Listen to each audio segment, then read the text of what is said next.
Hi అండి, ఎలా ఉన్నారు మీరు? మీరు బాగున్నారా? నేను బాగున్నాను. మీరు బాగుండాలని నేను కోరుకుంటున్నాను. ఇవాళ మేక కాళ్ళతో పాయ చేస్తున్నానండి. 4 గరిటెలు చెన్నూనె పోస్తున్నానండి. ఆయిల్ కాగుతూ ఉంటుంది అప్పుడు. అలాగా మనకి మేక కాళ్ళతో పాయ చేస్తున్నానండి. మనకి జలుబు చేసిన, కొంచెం ఏదన్నా బలంగా ఉండాలని ఆపరేషన్ చేసుకున్న వాళ్ళకైనా ఈ పాయ తీసుకుంటే అన్ని కాళ్ళల్లో ఉండా మునుగులుగా ఉంటాయి కదండి. బాగుంటుందండి. చాలా అంటే చాలా బాగుంటుందండి. బలం ఎక్కువగా ఉంటుంది బాగా ఈ పాయ తీసుకుంటే. మనకి మెదడు ఒకటి, మా వారు మెదడు కూడా కొంచెం వేయించుకొచ్చారు. కనిగుడ్లు ఒకటి వేయించుకొచ్చారు. ఇప్పుడు కాళ్ళతో పాయ ఎలా చేయాలో మీకు చూపిస్తానండి. 1 స్పూన్ ఉప్పు. ఇప్పుడు ఉల్లిపాయలు 2 కట్ చేసుకోవాలి, పక్కన పెట్టుకోవాలి. 2 ఉల్లిపాయలు సరిపోతాయి. నూనె కాగింది, వేసేసుకుందాం. వేగుతూ ఉంటుంది మనకి ఉల్లిపాయలని. మనం ఇట్లా ప్రాసెస్ చూసుకున్నాం ఇంకేం వేసుకొని కలుపుకోవాలని. 4 స్పూన్లు కారం.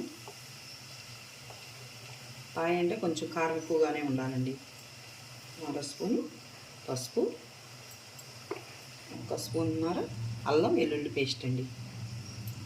ఇది బాగా కలిపేసుకోవాలి. ఇలాగా మనం ముక్కగా పట్టేటట్టు ఉప్పు కారాలు పడితే చాలా బాగుంటుందండి టేస్ట్.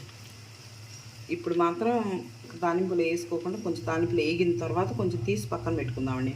లేకపోతే మేగడ అయిపోయింది ఇది మెదడు. కొంచెం వేగిద్ది కదండి ఉప్పు కారంలో, తీసి పక్కన పెట్టేసుకుందాం. ఒక ఉల్లిపాయ పచ్చి ఎట్లా బాగా ఉప్పు కారం పట్టించాలి. మనకి బాగా జలుబుగా ఉంటే బాగా అట్లాగా పాయలాగా పెట్టి వేసుకొని తినేస్తే చాలా బాగుంటుంది. చాలా బలం కూడా.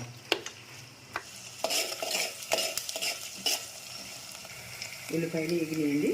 ఇప్పుడు ముక్కలు మనం వేసేసుకున్నాం. తాలింపు ఇప్పుడు ఎగరేసుకున్నాము. ఉప్పు కారం మసాలాలు పట్టాలి బాగా. సరే, మేకలు ఇప్పటికే ఎట్లా అయిపోతుందో మెదడు, అందుకని తీసి పక్కన పెట్టేసుకున్నాం. చేయని తర్వాత అప్పుడు కూర అంతా అయిపోయిన తర్వాత వేసుకున్నాం. కొంచెం ఉప్పు కారం పట్టడానికి వేసాను. మంచి స్మెల్ వస్తుంటుందండి ఏగుతుంటే. ఉప్పు కారం మసాలాల్లో ఏగుతుంటే మాత్రం చూసారా, నూనె అంతా అట్లా పైకి రావాలి. అప్పుడు మనకి బాగా ముక్క పట్టేసి కొంచెం మగ్గి నీసు వాసన అంతా లేకుండా బాగుండేది.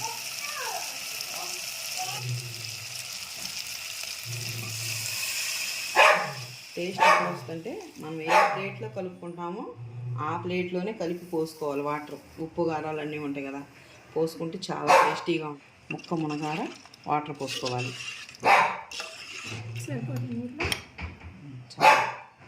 ఇట్లాగా చిన్న సిమ్గా మంటలో పెట్టుకుంటే, ఒక మాదిరిగా మంట పెట్టుకుంటే ముక్క ఉడికి మనకు పాయ రెడీ అయింది.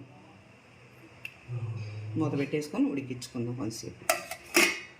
ఇప్పుడు ఎలా ఉందో చూద్దాం, అలా ఉడుకుతుందో.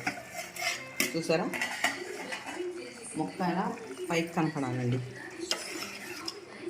కొంచెం గ్రేవీ కొంచెం తక్కువగా ఉండాలి అంటే కొంచెం ఉడకనివ్వాలి. కొంచెం ఉడకనిద్దాం. ఈ తాప కొంచెం ఉడకట్టేసి ఆ కొంచెం అంతా నీరంతా ఎనకాలి. కొంచెం మరి అంత పులుసుగా గ్రేవీ కాకుండా. ఇప్పుడు ఎలా ఉడికిందో చూద్దాం. ఇప్పుడు ఈ మెదడు కూడా వేసుకున్నామండి. చూసారా, ఇప్పుడు మనకు తగ్గట్టు ఉడికింది. గసగసాలు, కొబ్బరి పేస్ట్,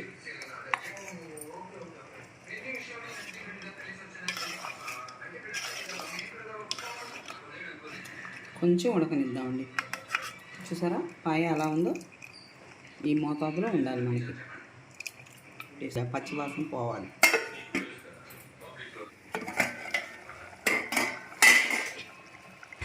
ఇప్పుడు చూసారా మెదడు ఎట్లా ఉడికిందో. ఇందాక కాస్త వేపా లైట్గా.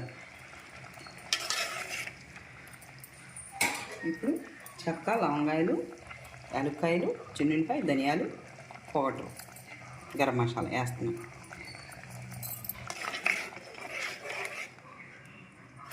ఇప్పుడు కాస్త ఉప్పు సరిపోయిందా లేదా చూసుకుందాం. కొంచెం పట్టిద్ది ఉప్పు 1/2 స్పూన్ పట్టిద్ది.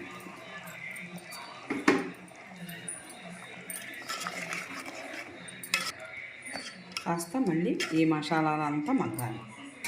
వేసేసుకుందాం.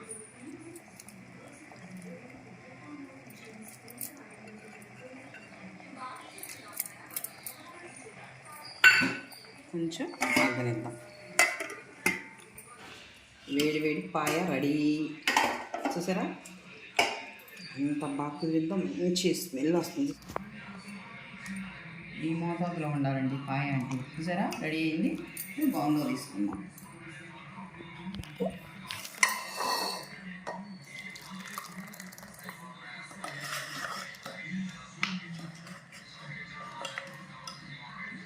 తీసుకొని వేడివేడిగా అన్నం పెట్టేసుకొని తింటే చాలా అంటే చాలా బాగుంటుందండి టేస్ట్గా. మీరు కూడా ఇలా చేసుకొని తిని నాకు ఎలా ఉందో కామెంట్స్లో చెప్పాలి. మీరు సబ్స్క్రైబ్ చేసుకోండి. చాలామంది సబ్స్క్రైబ్ చేసుకోవటం లేదండి, చూస్తున్నారు కానీ సబ్స్క్రైబ్ చేసుకోండి. చూసారండి వేడి పాయ. బాగా జలుబు చేసినట్టుంది అనుకోండి, ఇలా పాయ ఇట్లాగా మేకకాళ్ళు తెచ్చుకొని ఇలా పాయ పెట్టుకొని వేడివేడి అన్నంలో కానీ వేడివేడి చపాతీలో కానీ ఇలా వేసుకొని తినండి. దెబ్బమ్మడి జలుబు వదిలిపోయింది. మీకు నచ్చితే లైక్ చేయండి, షేర్ చేయండి, గంట సమయం క్లిక్ చేయండి. అమరావతి రుచుల్లో మరో రుచితో వస్తానండి.